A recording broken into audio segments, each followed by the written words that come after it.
Feast week is here, and so is episode 9 of the Mainly Hoops podcast. But before we jump into talking about some of these tournaments this week, the Maui Invitational and Battle for Atlantis, a couple of the best tournaments of the year outside of March Madness.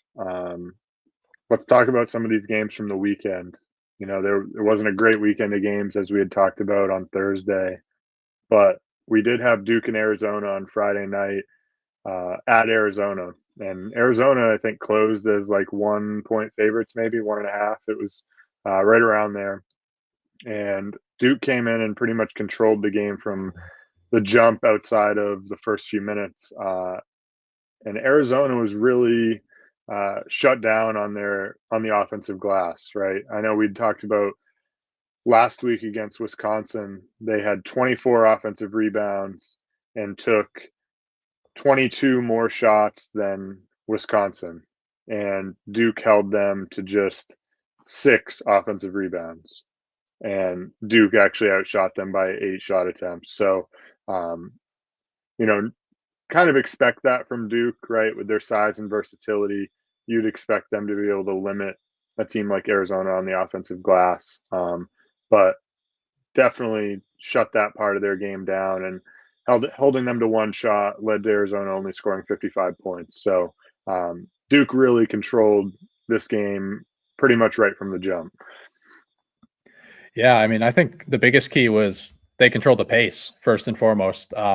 This game was played at 68 possessions apiece, which is just below the national average, which was very surprising to a lot of people coming in this game. Like Arizona loves to get up and down, a top 10 team in pace every single year. And like you would have kind of figured John Shire would oblige a little bit, even though he's like to play slower in his first couple of years. He has athletes, so I figured he would prefer to get up and down and just trust that his team was better. But I mean, he proved that his team was better in this game, and he completely slowed the pace down, really gave Arizona and Arizona's guards issues in the half court trying to execute. It was pretty ugly on that end, and we'll talk about a particular guy here in a little bit that we're not too happy with, and I don't know. I don't really know what's going on there with him right I don't now. know. I don't know anyone that is happy with him. Yeah, So he's had his stretches. He's going to have a stretch this year where he looks really, really good. But so far he's been pretty terrible and he's looked pretty disinterested. But yeah, like you said, Duke was great on the defensive glass. And they also looked way more comfortable in the half court than they did against Kentucky late in that game. And I just want to give props to how good Cooper Flagg was in this game. You can put him in any spot on the floor. You can play him in any role, and it looks like he's going to be able to succeed. And Shire's using it as the point guard right now, and he's having a ton of success, making the right read every time. Really, like he's just finding the open man. He knows he has shooters, capable shooters, so he's finding those guys when they're open, and he's making tremendous reads in pick and roll. He's scoring when he needs to score, but he's always making the right play. And he's proving that he's the most talented player in college basketball, and he's the surefire number 1 pick in the NBA draft. He did some nice things defensively last night too. I mean, the whole team looked phenomenal defensively, but that's going to happen when Arizona's guards are a massive issue, and they didn't look good. We kind of said that these guards were a problem coming into the season, and Caleb Love being this bad has kind of brought more attention to it. Jaden Bradley, there were some positives there. I think he finished with 18, but they were giving him shots. Like they were saying they were going under screens and they were like forcing him to hit long twos or threes off of pick and roll off the dribble.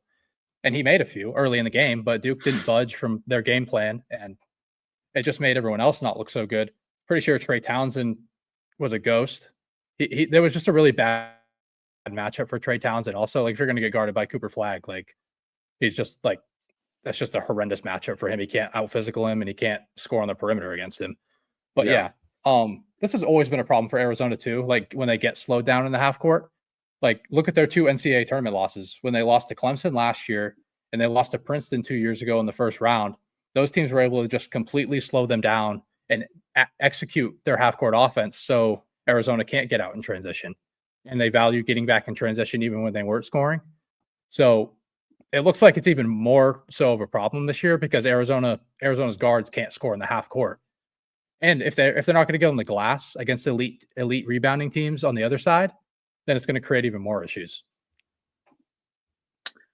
Yeah, I'm certainly worried about Arizona's offense, right? For teams that do a good job scouting them, and if Caleb Love isn't making shots, which he is not right now, efficiency wise, they've really struggled, right? Last week against Wisconsin, they shot at sub 40%, under 20% from three, and then again on Friday night against Duke, they were sub 40%. This time, made a couple more threes.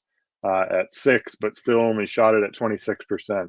So I'm really worried about their guards and their ability to create. And Caleb Love, he just loves to, he just loves to take tough shots. For whatever reason, he just seeks out step backs and off balance shots against good defenders. And, like you said, he's going to have his games where he'll probably have 37 and he'll go 13 of 24, and you'll be like, wow, Caleb Love is awesome.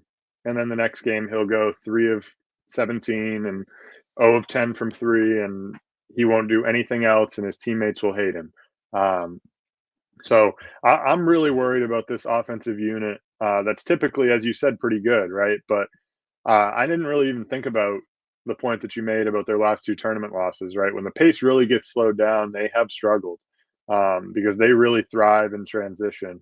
Part of me thinks that as the season wears on, they're going to have to play Carter Bryant more. There are going to be moments where they're just going to need him to come in and provide some scoring. I don't know. I'm not very high on this Arizona team as currently constructed. Last week, I think I had them outside my top 10 when we did that exercise, and I think they're sliding even more. I'll definitely be interested to see where they are after tomorrow's AP poll comes out. Yeah, they're outside my top 10 now. I haven't completely adjusted my entire ratings yet, but yeah, to the point about Carter Bryant, they need him for his versatility because he can handle the ball a little bit. He could defend a guy like Flag, and he did have some success against him last night, but Flag's just been great. So, but yeah, for Bryant, he'll be able to take on some more ball handling that can't necessarily take on as much. And if they want to completely tap into their defense, I think this is the guy that you need to play over Townsend at the 4. Or you can even play some small ball, but I don't think that would completely work. Like if you want to completely tap into the defensive side of the ball and try to make your defense like a top 10 unit, this is the guy that you're going to need to play 20 plus minutes because the offense looks like the worst unit. So, and the defense was supposed to be really, really good, but it just hasn't quite been there. Like they got boat raced by Wisconsin, and then Duke looked pretty comfortable in the half court against them on Friday night. Yeah. What's always impressed me about Cooper Flag, back to him, is he really doesn't let the game bother him too much, right? He started slow in this game. If you were watching this game, he started 3 of 11, was 1 for 2 at the line, I think, before he really got going. But he just plays the right way, right? He makes the right plays. I remember one play, he came off the ball screen so under control. They jumped it hard. He hit the short roll to Mayuak. Mayuak got an and one at the front of the rim, right? He just plays at a pace that, like, he's 17 years old, as we've talked about, right? And he's already, the college game against some of these top level teams seems to have already slowed down for him, where he's able to make reads at an elite level.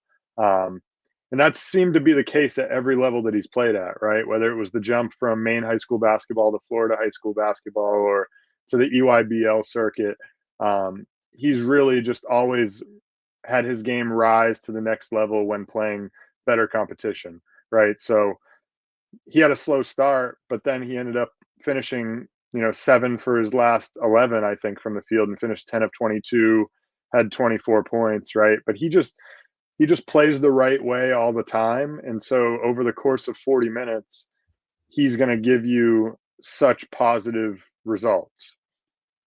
Yeah, absolutely. And he's a super well-rounded player, but the 2 things he would need to work on is the catch and shoot game just a little bit more, even though he's probably going to be on ball a ton throughout the rest of his life. Honestly, like he's going to get thrown into the NBA as and be asked to basically run an offense, whether that's for, I don't know who it would be for. I don't know who's at the bottom of the NBA Toronto, right now. Utah. Toronto would be kind of a fun team for him to go to, but yeah. But yeah, and then the other thing is like maybe the handle a little bit. Like if he's going to be on ball a lot, the handle's still like a little bit loose, and that was the problem that came up in the Kentucky game in the last couple of minutes of the game where he just got slandered for an entire 3 days, and then but he goes into Tucson in a hostile environment and completely dominates this Arizona defense. So he's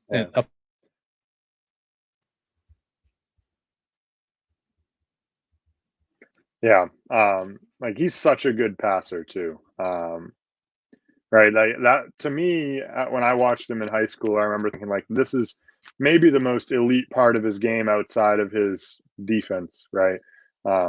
Just his IQ and understanding of like where the ball needs to go on time, on target, that stuff. So, if those guards that Duke has in Proctor and Foster aren't going to give them that, which it appears as though now that we're 5 games in, it appears that's not going to be the case. They're going to play through flag a lot more.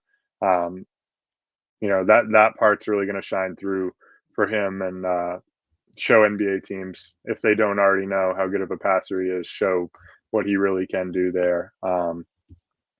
What was really impressive too was Maluak hit a 3 and looked very comfortable in doing so. Right, it wasn't like this was a first half shot that I think Flag drove it right and kicked it to the right corner. And he looked very comfortable shooting it, knocked it down with confidence. If he can give them that, if he can knock down, even 1 out of every 4 or 5, that's a major problem for defenses. If they have to somewhat respect that. Now, I think for the most part, defenses are probably going to live with that shot unless he really starts to show that he's capable of making it at a consistent rate. But definitely encouraging for Duke, because I did not, after watching some of his film from overseas, I didn't ever see that in his game, at least not yet. Yeah, I did think there was like some volume there before he came over, but I believe he was like a high 20s percentage wise. And like it was probably a shot that everyone was willing to give him, and he was still shooting it in the high 20s. But yeah, I mean, if that part of his game continues to develop, because obviously like the post up game like is pretty raw also. He's more of like a roll man, lob threat, put him in the dunker spot kind of guy.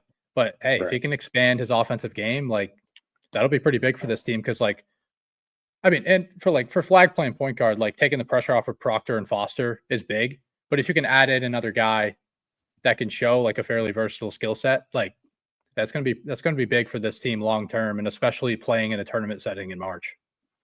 Yeah, no doubt. Now, before we move on from this game, let's go back to Caleb Love. 5th year now, and still acts like a 2-year-old sometimes. He was 3 of 13 in this game, 1 of 9 from 3. Really gave them nothing. Turned it over 3 times, had 4 assists, 8 points. In these big games, these are the games where they need him to be great. And, you'd think by year 5, he'd show a little bit more consistency, but he continues to take terrible shots. And his teammates just don't even seem to like him.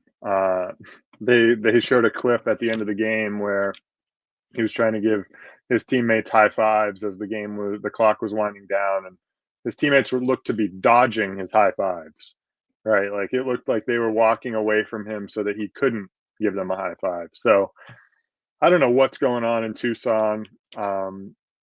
If they don't like him like they appear to, I'm a little bit worried for this team's chemistry moving forward.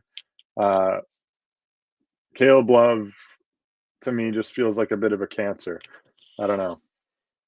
I mean, yeah, Caleb Love looked like pretty disinterested as the game went on as well. Like he wasn't hitting shots, he wasn't locked in defensively, and we've talked about that before. Like if he's not playing super well on the offensive end, it carries over to the defensive side, and that's just like that's a high school borderline like middle school mentality. Like it's just not something that you want on a high level college basketball team. And it carried over to the rest of the group. Like, it carried over to the guard group, especially. KJ Lewis was doing similar things. Like, he didn't have a good game. He got teed up at one point in the game, and then they all just looked super frustrated overall. And I hope it's not like, I hope Caleb Love isn't as bad of a teammate as like it portrays him to be. But obviously, we've heard there's been rumors out there about him at his past school at Carolina, but I don't know. Maybe it's getting a little bit overblown, but you can see it on the floor. Like, he might just be a little bit of a cancer. I don't know. I hate calling a guy that, but I know. But when it's just kind of been consistent throughout his career, right? As a guy who was supposed to be a lottery pick coming out of high school to now being a guy that's probably going to spend, if he wants to continue playing basketball, spend the bulk of his career playing in Europe and China. He'll probably be awesome in China. He'd be the most talented, one of the most talented guards over there. So he'll just be chucking. He'll have the ultimate green light. So good for him. He'll probably make some money over there. But enough about Caleb Love. If he's not going to look interested in basketball, I don't want to spend too much time talking about him. Now, the other game that we had expected to get after that Baylor thriller against St. John's on Thursday night was Baylor, Tennessee. Tennessee had a rocky first half against Virginia, but really ended up pouring it on, handled them pretty comfortably. And Baylor, Tennessee, Friday night in the championship down in the Bahamas, Tennessee came out and ended the game the game was over 9 minutes in, or maybe even sooner. But I know 9 minutes into the game, it was 23-4. Baylor had turned it over 7 times, I believe. They were 2 for 7 from the floor. And Tennessee was 8 of 17. It only turned it over once, and Lanier had 4 or 5 threes already. Chaz Lanier seems to be the real deal. And I know, Cody, you were a little bit hesitant on him coming into the season, weren't sure how he was going to translate to Tennessee, but he has looked just as good as he looked in his previous years. He really is controlling their offense, and Tennessee ran away from this Baylor team. They really punked them. Yeah, I mean, I didn't even get the game on until it was 23-4. So I basically turned it on when it was already over.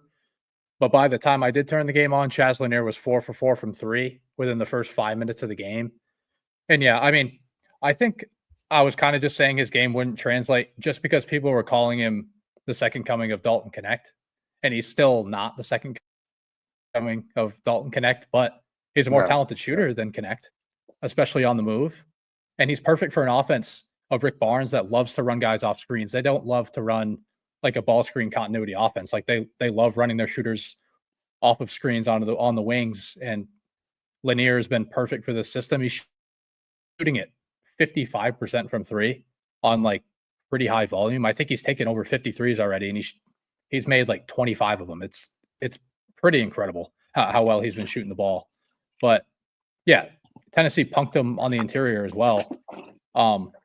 We said, as we expected, that, right? Yeah. We said that Baylor was going to struggle with the physicality, and that's what happened here. Baylor did hang in for the second half, but maybe that was Tennessee just kind of knowing that they had the game in the bag, or maybe letting off the gas pedal a little bit. VJ Edgecombe had a good second half.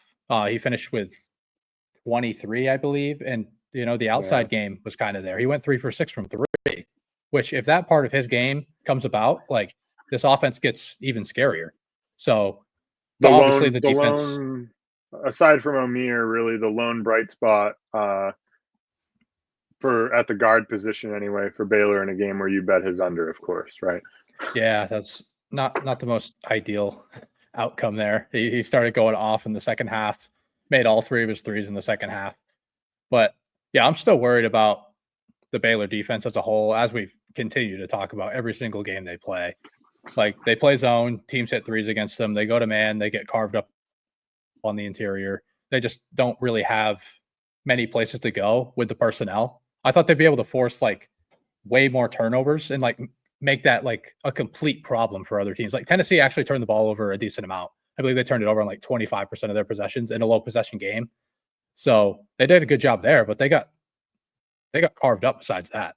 I mean, maybe they were a bit unfortunate with 3-point variance because St. John's had a million threes the last 2 games and couldn't even like throw the ball in the ocean against Georgia today. But yeah, as for the defense, I do think it has to do with Tang being gone and going to K-State.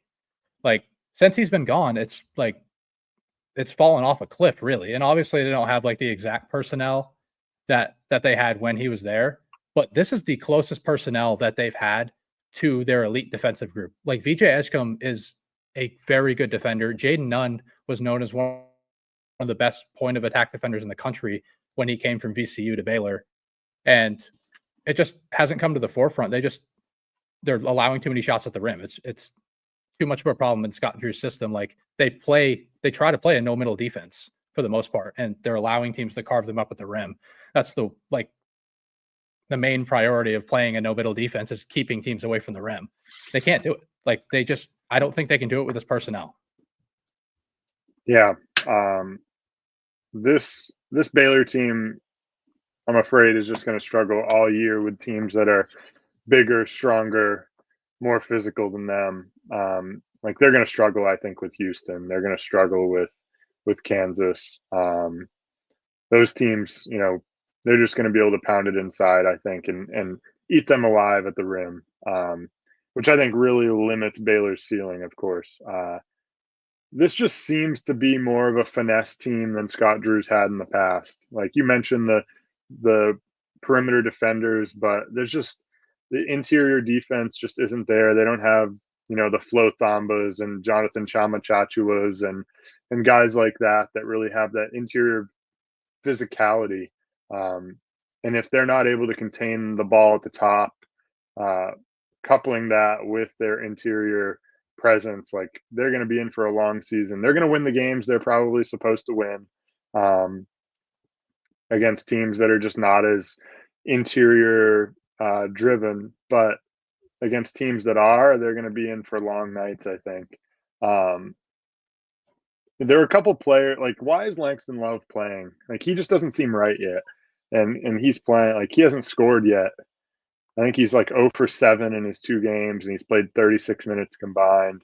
Why rush him back? Like, especially if that report was true that you got last week.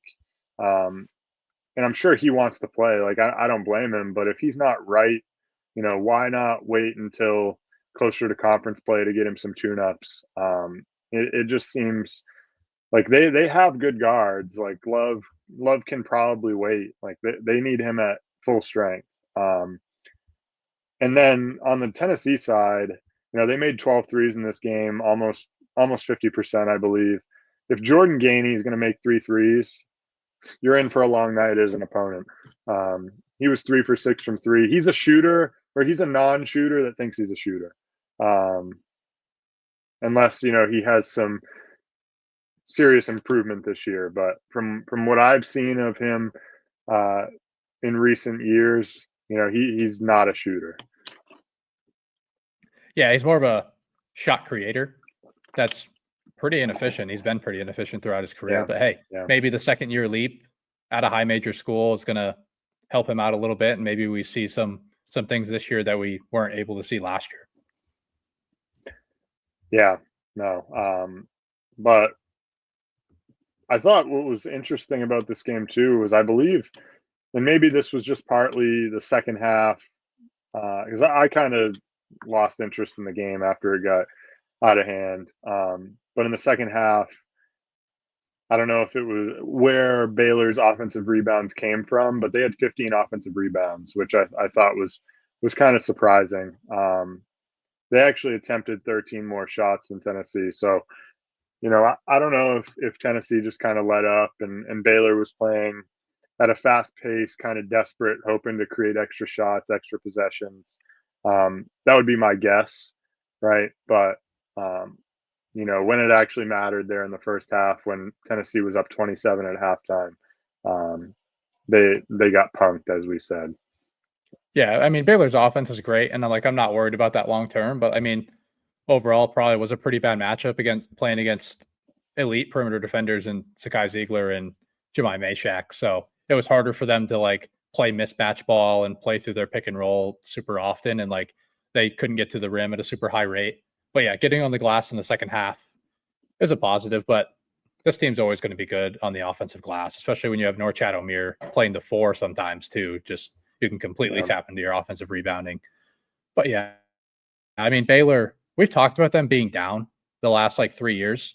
They've been a 3 seed in the tournament the last 2 years, but we've never really viewed them as being like a true championship contender because the defense was never good enough.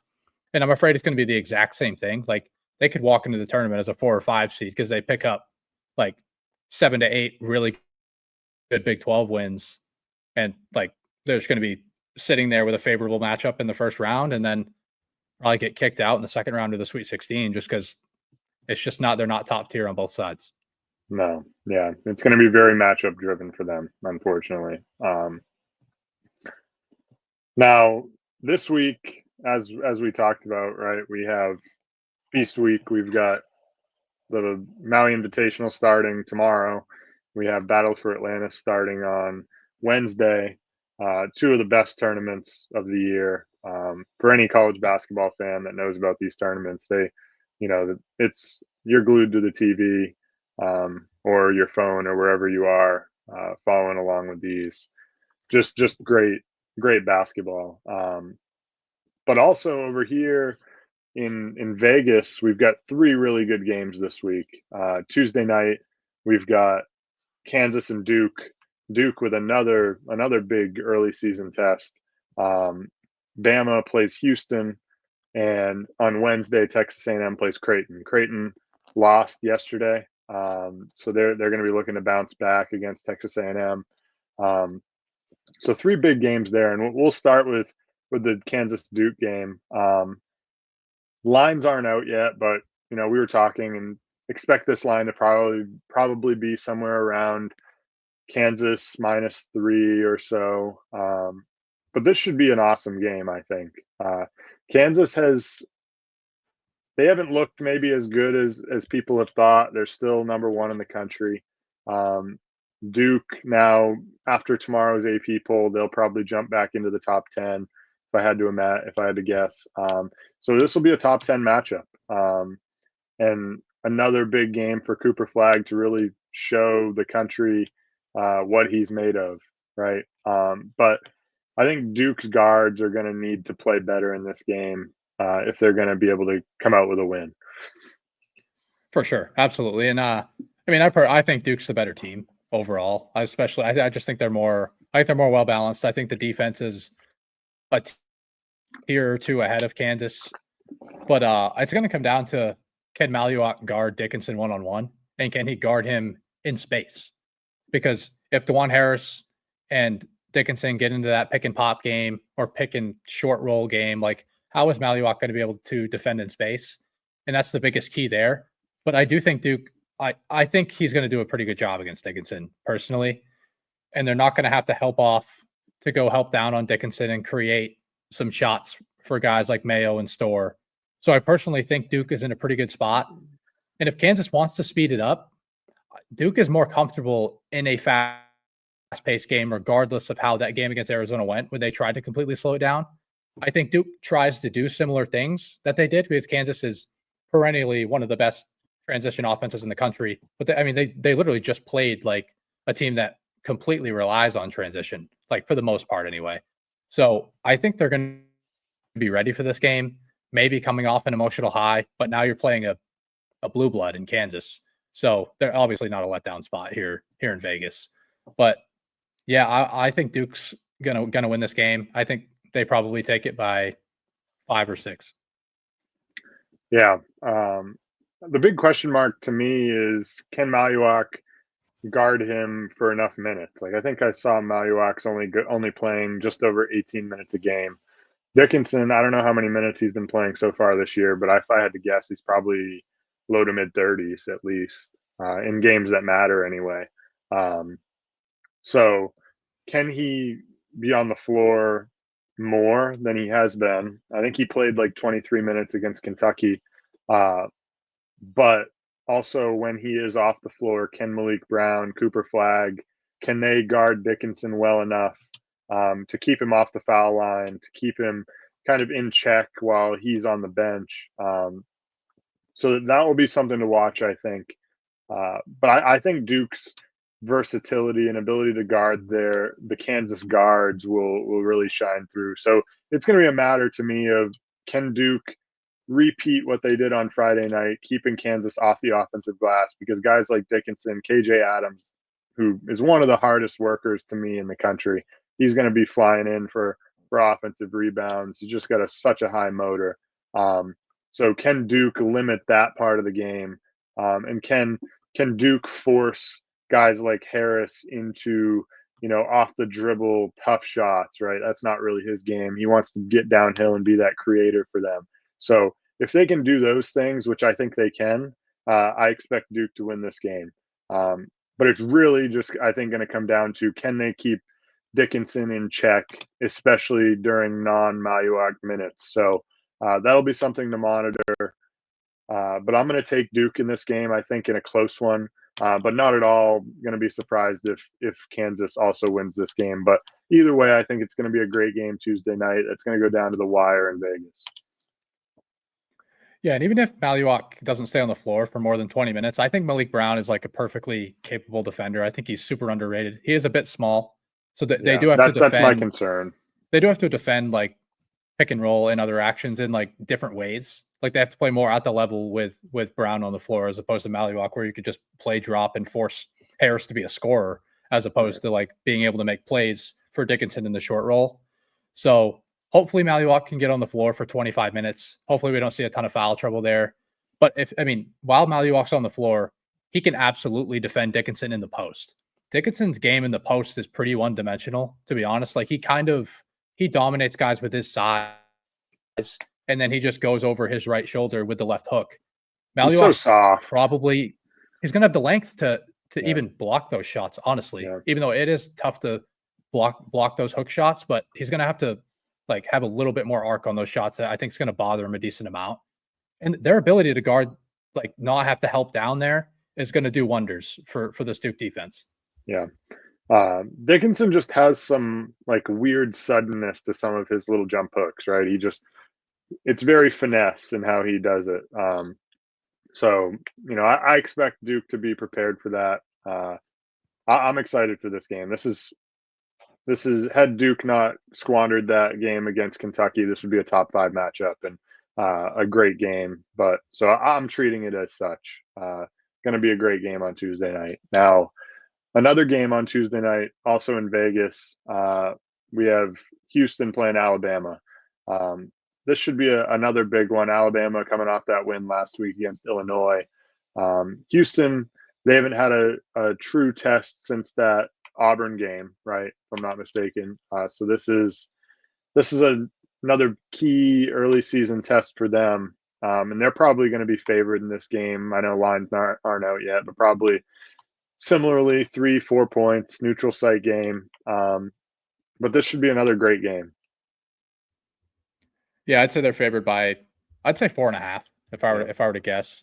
But Houston, I think they're in a pretty good spot here. I think Alabama's gonna need like shots from Grant Nelson. Like Grant Nelson's gonna have to make the open ones. I don't know if Houston really likes to give open threes, so I think they're in like a bit of a weird spot there. Like Alabama ran away with that game against Illinois because Grant Nelson started off super hot, completely changed how Illinois was going to defend the rest of the game. Houston's not going to defend, and we've talked about Alabama's floor spacers not being top tier like it usually is. Like, I'm willing to say that Aiden Holloway, that game was more of a one-off, as much as like we did praise him for his performance. I think that performance there was more of a one-off. He's playing against physical defenders this time around. Like Aiden Holloway's not physical. He's 6 foot, 175 pounds, maybe. So I think like guys like Uzan and even Cryer's an improved defender, that since he's played for Sampson, you have to defend to be on the floor for Kelvin Sampson. And Emmanuel Sharp is also super physical. So I think they have a tough time. They completely shut off ball screens. Like they either blitz the ball screen or play at the level or switch. That's going to take away LeBaron Filan's ability to get downhill in that pick and roll game, and they love to help in the lane and take the rim away. So I think Filan's offensive game kind of goes away here, and he needs to turn into like an elite playmaker against an elite defense in order for Alabama to have success, along with making shots. And you obviously need to see Mark Sears hit some threes and hit some shots. He hasn't really been all that good this year. He's probably going to play a little bit more off ball, which could turn into an issue for Houston that gives up quite a bit of spot up. So I think if Sears gets hot, then Alabama can make this thing pretty interesting. But overall, I think Houston is the more physical team. And especially if Amori gets into foul trouble, I think Houston's front line can absolutely punk the Alabama front line. Yeah. I'm gonna take Houston in this game. I think they win by double figures. I think this is just a struggle matchup for Alabama. And if they don't get the same production they got out of those shooters last week against Illinois, I see. I expect Sears is going to score this game. I would be shocked if he went a second game in a row scoreless. But Amori hasn't been on the floor. He's been in foul trouble. He hasn't really found his way. And like we said last week, they're still trying to figure things out, I think, with him. And so, if Grant Nelson isn't making shots, which Houston's probably going to be more willing to give up. I just think the physicality of Houston overall and their ability on the glass to create problems for Alabama is going to ultimately lead to them winning by 10 to 15 points, in my opinion.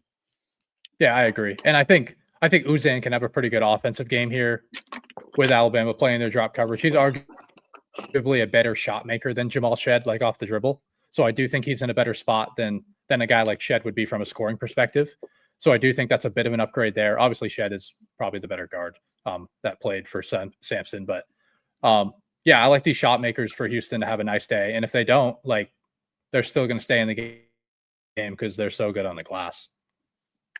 This is a game I think where Alabama would really like to have Chris Youngblood. Just his experience, his ability to make shots. This is a game where he would play a huge role. And obviously not having him, I think it makes it a lot harder on Alabama to come away with a victory. So if these guys happen to match up a little bit later in the year, I'd probably still be on Houston's side, but I think that I could see a world where Alabama wins a lot more than I could right now. Yeah, I mean, the way to beat this Houston defense is you have talented floor spacers. Like you saw that in the tournament. You've seen this happen. You've seen it happen against Villanova. You've seen it happen against Miami, who had probably the most versatile offensive guard group in the country, and they actually made that Houston defense look pretty bad 2 years ago. So if they had Chris Youngblood, this game would be interesting, and I wouldn't be surprised if Alabama won. I wouldn't be surprised if they win anyway, but I'm definitely willing to side with Houston with their physicality, kind of beating up on these guards. They could force Filan into turning the ball over a little bit, playing the toughest defense that he's had to play in his life. Yeah. Now the other game in Vegas comes on Wednesday night. Creighton had kind of a blunder yesterday, and they got to play Texas A&M, who started with that loss to UCF, but has been pretty good otherwise. So this game should be another good one. I think the thing to watch here is can they limit Kalkbrenner? I think Kalkbrenner only had 2 points in the game yesterday. I think he finished with four free throws. Wow. Yeah. But yeah, he only took one shot. But then again, that was schemed by what Nebraska does. They don't allow you to post up. They don't allow you to score at the rim. So that's basically that's more of a one-off. Yeah. So I expect him to come back ready to go on Wednesday and produce in a big way. It's going to probably be a combination, probably be Farrell Payne on him the most, if I had to guess. Farrell Payne, maybe some Solomon Washington, but I just don't see the size. The size difference is going to be a problem, I think, for Texas A&M at that spot. And I think that Pop Isaacs can do a good enough job into forcing Wade Taylor to take some tough shots and limit his efficiency. As we know, we've talked about, he's not a very efficient guy. So I think I like Creighton here in this game, but we'll see. I think uh, A&M can cause some problems, and they play just a style of basketball that seems to create havoc for opponents. But I think a guy like Kalkbrenner, he's just so under control. He's going to probably keep this Creighton team level-headed a little bit and lead them out of Vegas with a win. Yeah, and A&M is another team that will double the post, and they do like to keep you away from the rim, force you to beat them over the top. But Creighton does have shooting to beat you over the top, although they didn't look to have it against Nebraska. But one factor in this game, Stephen Ashworth went down early in the second half, or like mid-second half. He's out. He's going to be out for this game. He had a pretty bad ankle sprain, and I think he's going to be out for a while. The problem with that is like you're going to push Pop Isaacs on the ball a little bit more. Like I liked Isaacs at Creighton more than I did at Texas Tech because he's going to play off ball and he's going to be able to play more in his spot up role. He's going to have to play some point guard now. But while I do think it's going to be Jemiah Neal probably playing most of the point guard and like distributing for these shooters a little bit more, and they still have plenty of capable shooters, moving Isaacs onto the ball is going to create some efficiency issues for him against like a pretty physical A&M defense. And while Creighton is like pretty good on the defensive glass, I think A&M could kind of get all over the glass because outside of Kalkbrenner, this team is like not super physically gifted. I think they have some guys at the 3 and the 4 position like Washington and Anderson and even Zurich Phelps that can get on the offensive glass and like give this like less athletic perimeter group some issues in that regard. And like I do like A&M to win this game here because I do think Wade Taylor's actually in a fairly good spot to make some shots. Like Pop Isaacs can get after him a little bit, but Creighton's always going to give you that mid-range jumper off the dribble, and that's what Wade Taylor wants. Like he wants to take those kind of shots, and he's going to get some open ones against this defense.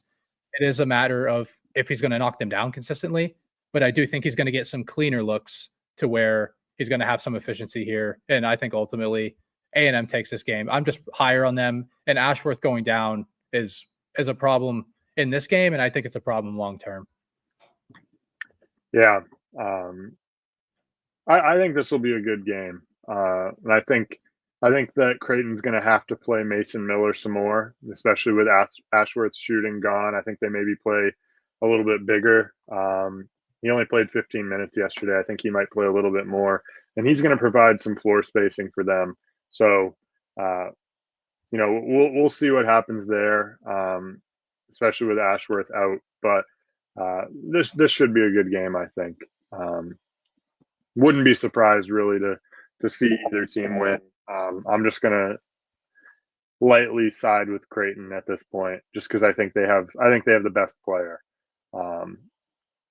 Now, moving on to some of those two big tournaments this week, Maui Invitational, Battle for Atlantis. We'll talk about Maui Invitational first because that one starts tomorrow. Really fired up for this one. I think first game's at 2:30? 2:30. Is that right? 2:30, right?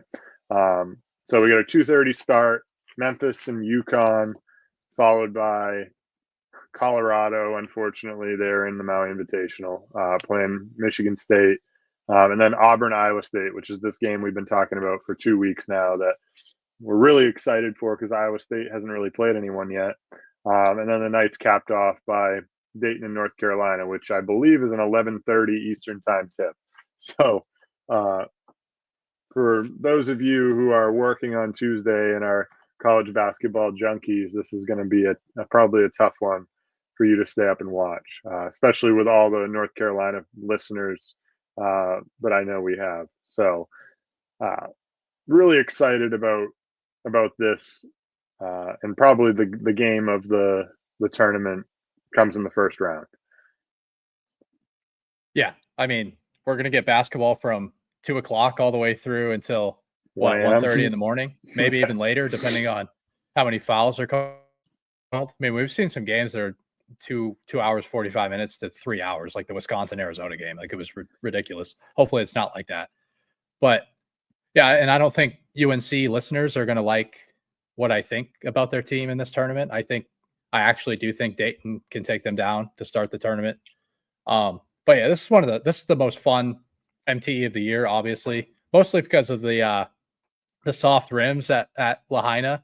I mean, you see games in the 80s consistently, like no matter who's on the floor, like you hit a shot, you hit a three off the front rim, and it just rolls in. Like it doesn't even take a big bounce. It just trickles right in for you. So it creates a little bit of luck in that regard. So, but overall, the game that I'm most excited about is Iowa State and Auburn. Like we talked about, I think I'm super excited to watch Iowa State in their first real test of the year, and I do think Iowa State wins the game. And I'm obviously super high on them. We've talked about them plenty on here, especially in the preseason. But I think this is a similar matchup to Auburn when they played Houston. And I know Auburn won the game, but they had a heroic performance from Tahad Pettiford, and he went for 21 in that game against an elite defense. But what has he done since then?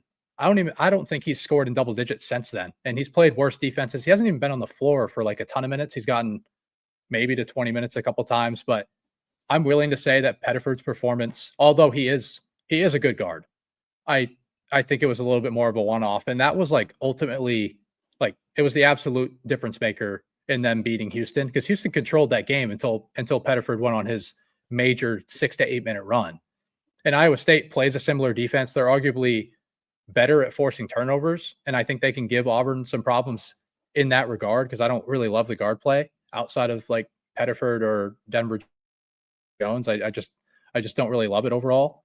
So give me Iowa State, who I think has an underrated offense as well, because you do need offense to win in Maui. I think the teams that are willing to take more threes, the teams that can get more shot volume, and I think forcing turnovers is going to create more shot volume, and they might get some fortunate variance here with taking more threes with these soft rims.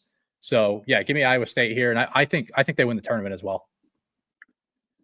Yeah, this game I'm really excited for, to see Iowa State against their first real opponent. I actually, well, before I get my thoughts on that game, I first want to speak to, as much as I don't like Bill Walton as an announcer, this is going to be the first year in Maui without Bill Walton, which is going to be weird.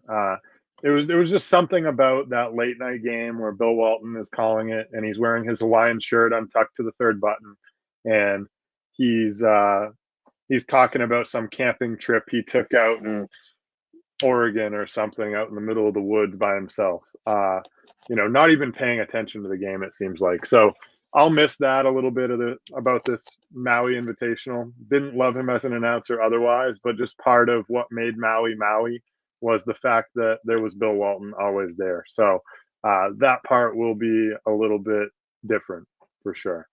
Yeah, I mean, I personally I liked Bill Walton as an announcer. I mean, I'm not a guy to typically like analyze how commentators do, or like the color commentary guys, or like how well they perform. Half the time I'm listening to with the volume off, just because I don't really care.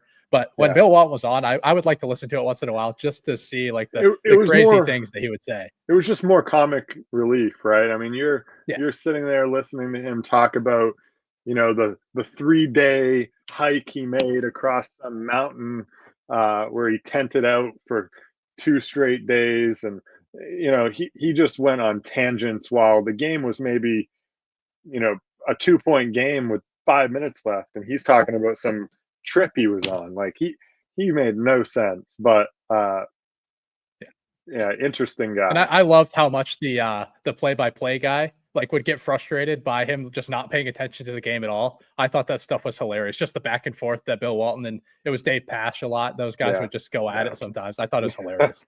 Yeah. But as for that Auburn Iowa State game, this game's really going to be interesting, and I think Auburn. I have Auburn winning this tournament. Honestly, I think that this game could go either way, and I think the winner of this game is going to win the tournament. I just wanted to be a little bit different than you, quite honestly. I knew you were taking Iowa State, so I was like, yeah, I'll take Auburn, right?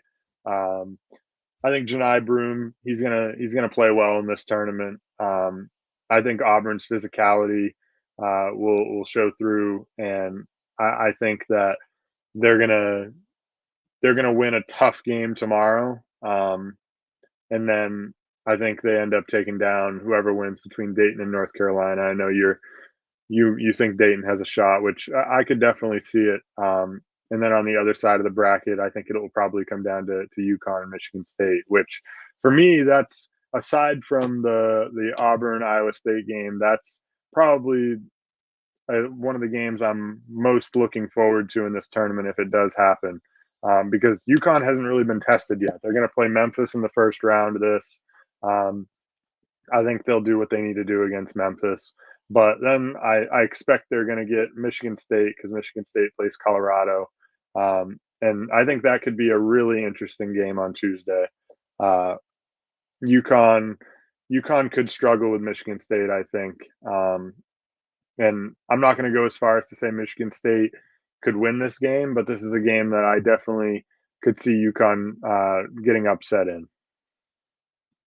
Yeah, absolutely. And I expect these two teams to kind of roll through their first round game. I'm super low on Colorado, and I am pretty low on Memphis as well. And I think Dan Hurley is just going to completely outclass Penny Hardaway in this game. Like, Memphis can't keep getting away with playing a really bad 20 minutes to start the game and just going on a massive, like, 7 or 8 minute run that ultimately decides the game for them. They're going to play a team that if you play a bad 20 minutes, you're not getting back into the game.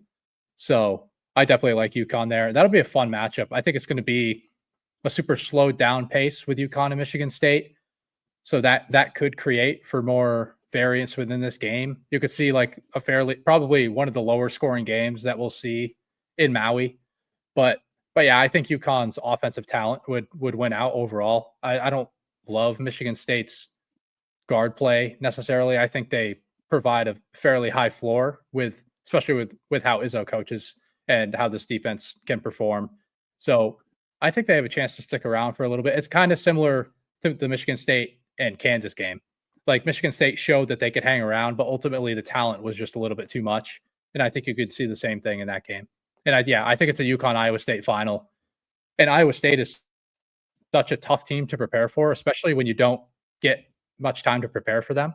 Obviously, Hurley and their staff is fantastic, but we've seen Iowa State consistently win every single MTE that they've gone to just because they're so tough to prepare for. The defense is extremely tough to prepare for, and their offense is much improved. So, yeah, give me the Cyclones to win the tournament. Yeah, I think it's going to be UConn Auburn in the final, and I think Auburn ends up winning it. But like you said, right, they're playing back to back days, right? This is going to be a lot of basketball jam packed in and really tough on the bodies of some of these guys, right?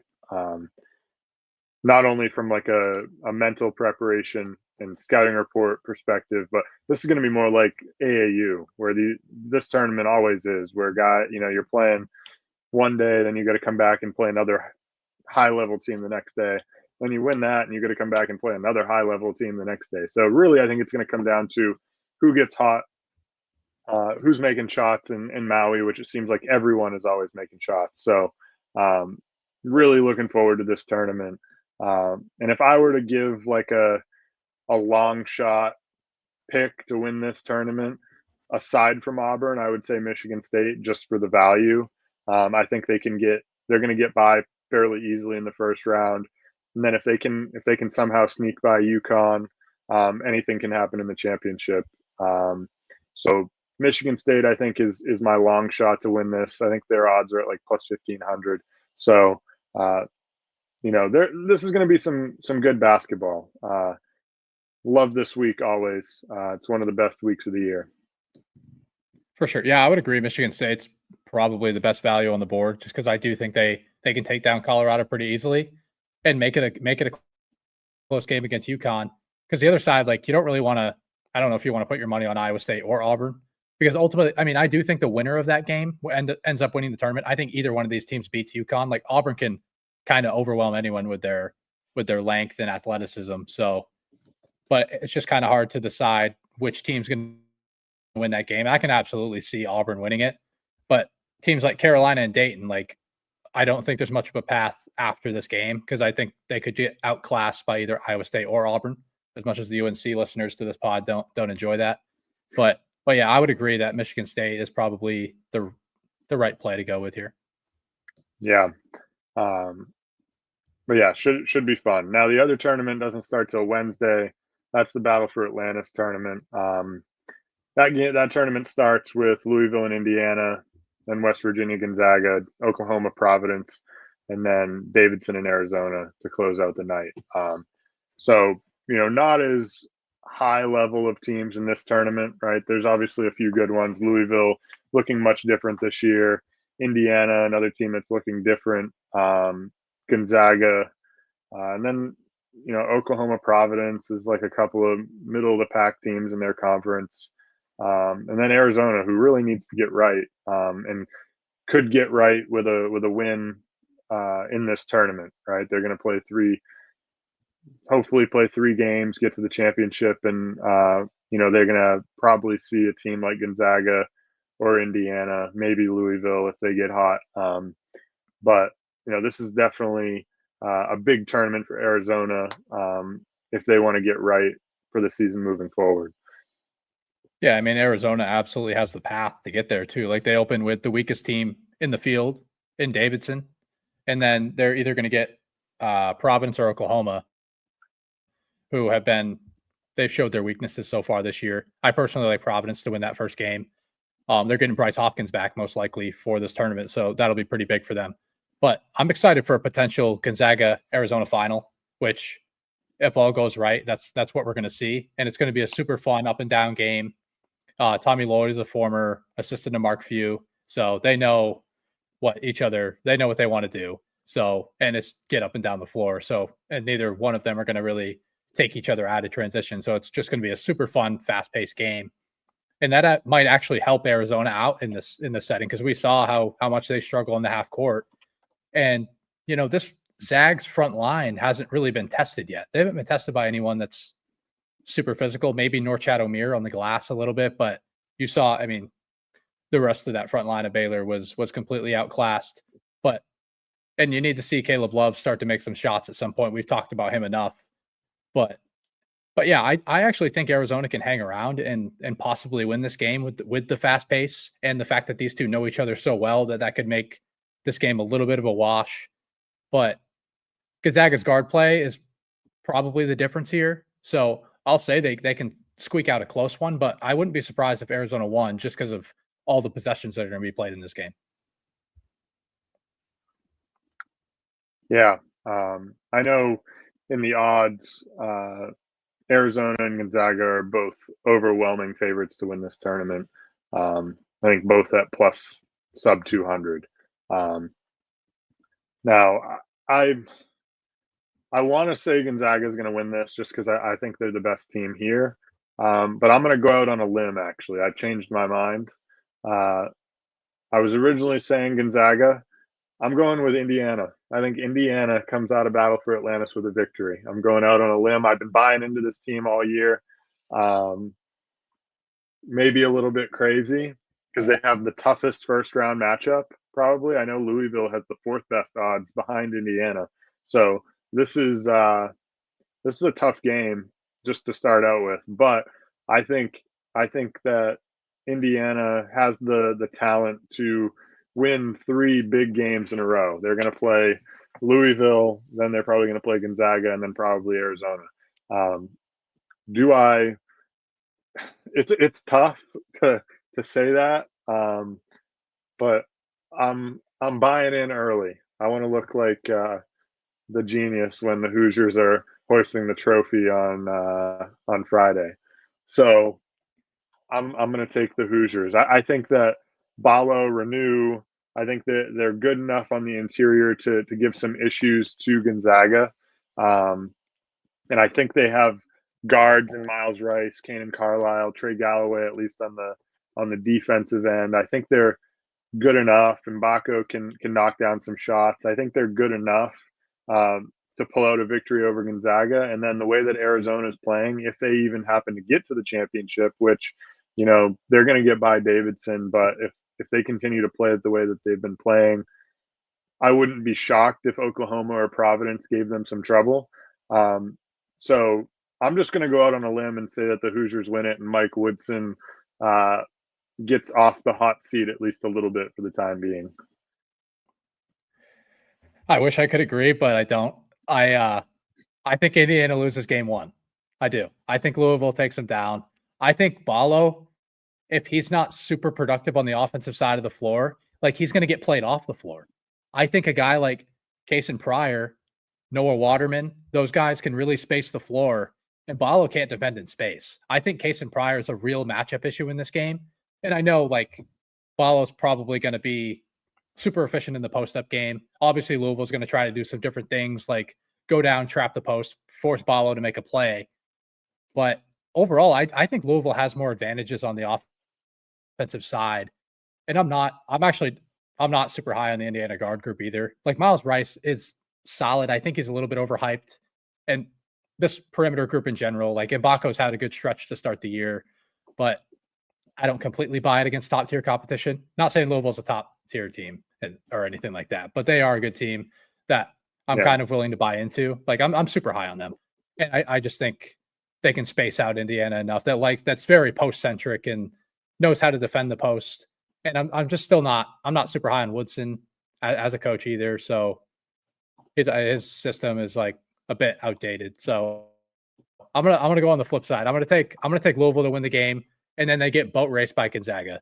So I think Gonzaga kind of has a decent path, especially if Indiana goes down. Yeah, I respect it. I'm gonna try and stay consistent here until Indiana shows me otherwise. I was high on them to start the year, like the moves they made in the portal. So we'll see. I do think that's a super high scoring game too. Like both offenses have a ton of advantages in that game. Like I know it's on a neutral floor, and I think is it the early game? Is that the earliest game? It's the first game, yeah. That might create some issues for offenses because we've seen teams throw up duds early in the morning or early afternoon. So I think it's a noon, I do think the offense, tip. Yeah, offenses have plenty of advantages in this game, and I think it's going to be a fun game to watch. Yeah, we'll see. I might see my championship prediction down by 2:00. So, I've had that happen before. I remember a few years, or I guess it's been more than a few years ago now, when Michigan State was playing they were a 2 seed playing Middle Tennessee State in that bottom right bracket. I had them winning it all, and by 2:30 when I got out of school that day, Michigan State was packing their bags for vacation. So I might be in the same boat here, but I hope not. I'm pulling for Indiana. I like what they've done. I'm pulling for them, and I want to be a little bit different than just saying, "Oh, Gonzaga is going to win this," because they're clearly the favorite, alongside with Arizona because of the path that they have. So, go Hoosiers! Not a Hoosiers fan, but I am for this week. So, yeah, should be fun. Should be a fun week of basketball. Bunch of good games, bunch of good potential matchups. And then we might even get some good like losers bracket games, right? Yeah, I mean, I'm just excited that games are going to be on. I don't care too much about the championship and implications of these games. Like, I'm just happy. I mean, every team gets to play the same amount of games just because that's how it's scheduled, just to make sure everyone gets their fair share. So any matchup that we get, like if we see Arizona and Gonzaga in a losers bracket game, then who cares? We still got to see it. So yeah. So definitely keep your eye out on some of these games. Should be a fun week of basketball. I know for most of our listeners, won't be much work getting done this week in the office or wherever you might be at. A lot of laptops open. Boss walked by, change the tab real quick. Few of you know who I'm talking about. So should be fun. As for the next episode, Thanksgiving is this week, so we'll see. The championship of Maui will be on Wednesday, so might be looking at like a Friday episode for this week anyway. But nonetheless, there's going to be a lot to break down in our next episode.